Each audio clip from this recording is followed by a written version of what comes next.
alam mo ba na may isang sikat na content creator na nawalan ng mahigit 69 na milyong piso dahil lang sa online sugal? Tama ang narinig mo. Si Awit Gamer o Awit Cruz sa totoong buhay ay naging viral kamakailan matapos niyang aminin sa publiko ang kanyang matinding pagkakalugi sa online gambling. Sa kanyang emosyonal na video, ikinuwento ni Awit kung paano nagsimula ang kanyang pagka-addict. Pasensya na po, kailangan ko po ito sabihin para po mawala na po yung sakit na nararamdaman ko ngayon. Isang araw, pinasok niya ang online sugal gamit ang 400,000.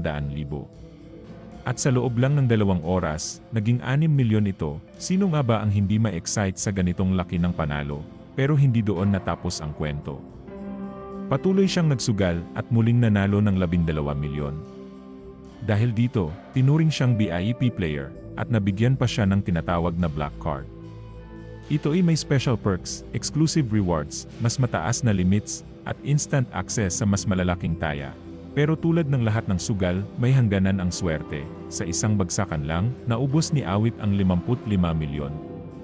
Lahat ng naipon, lahat ng kinita, naubos sa ilang minuto. Sa kabuuan, higit 69 milyon ang kanyang nalustay. Sa video, buong puso siyang humingi ng tawad sa kanyang mga kaibigan, supporters, at sa mga taong pinagkakautangan niya.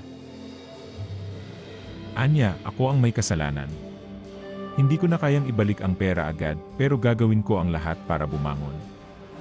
Marami sa kanyang fans ang nagpahayag ng suporta. Bigyan natin siya ng panahon, lahat tayo nagkakamali, ang sabi ng ilan. Pero ang isyong ito ay lumampas na sa personal na kwento. Dahil sa mga lumalalang kaso ng pagkakalulong sa sugal, gumagawa na ng hakbang ang mga mambabatas. Kamakailan lang, inihain sa Senado ang Anti-Online Gambling Act of 2025. Layunin ng panukalang batas na ito na ipagbawal ang lahat ng uri ng online sugal sa bansa. Kapag naipasa ito, obligado ang mga internet providers at digital platforms na i-block ang lahat ng gambling websites. Hindi na rin pwedeng iproseso ng mga e-wallets at bangko ang anumang transaksyong may kinalaman sa sugal. Ang mga lalabag ay maaaring maharap sa malaking multa o kulong, pero hindi lahat ay sang-ayon sa total ban. Si Senator Sherwin Gatchalian, halimbawa, ay mas gusto ang mahigpit na regulasyon imbes na total ban. Ilan sa kanyang suhestyon, 10,000 piso na minimum deposit, bawal i-link ang e-wallets sa gambling sites. Itaas ang age requirement sa 21.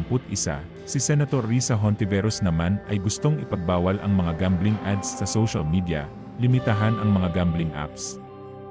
At magpataw ng 10% tax sa sugal para tustusan ang mga programang tutulong sa mga nalululong dito. Sa Kamara naman, isinulong ang Kontra Sugal Act, House Bill 1351.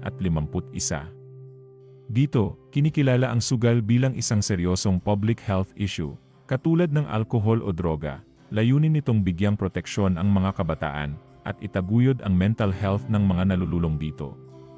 Ang kwento ni Awit Gamer ay isang paalala na kahit gaano ka pa kayaman o kasikat, walang pinipili ang epekto ng sugal, isang maling hakbang, at maaaring mawala ang lahat ng iyong pinaghirapan. Kung ikaw o may kakilala kang nalululong sa online sugal, humingi ka agad ng tulong. May mga organisasyong handang tumulong sa iyo. At para kay Awit, maraming netizens ang nagsabing babangon ka rin. Ang mahalaga, tinanggap mo ang pagkakamali, at handa kang magbago. Ano ang opinyon mo sa isyong ito? Sang-ayon ka ba sa total ban ng online sugal? I-comment mo sa baba at pag-usapan natin. Huwag kalimutang i-like, share, at subscribe para sa mas marami pang content na makabuluhan at may tunay na aral.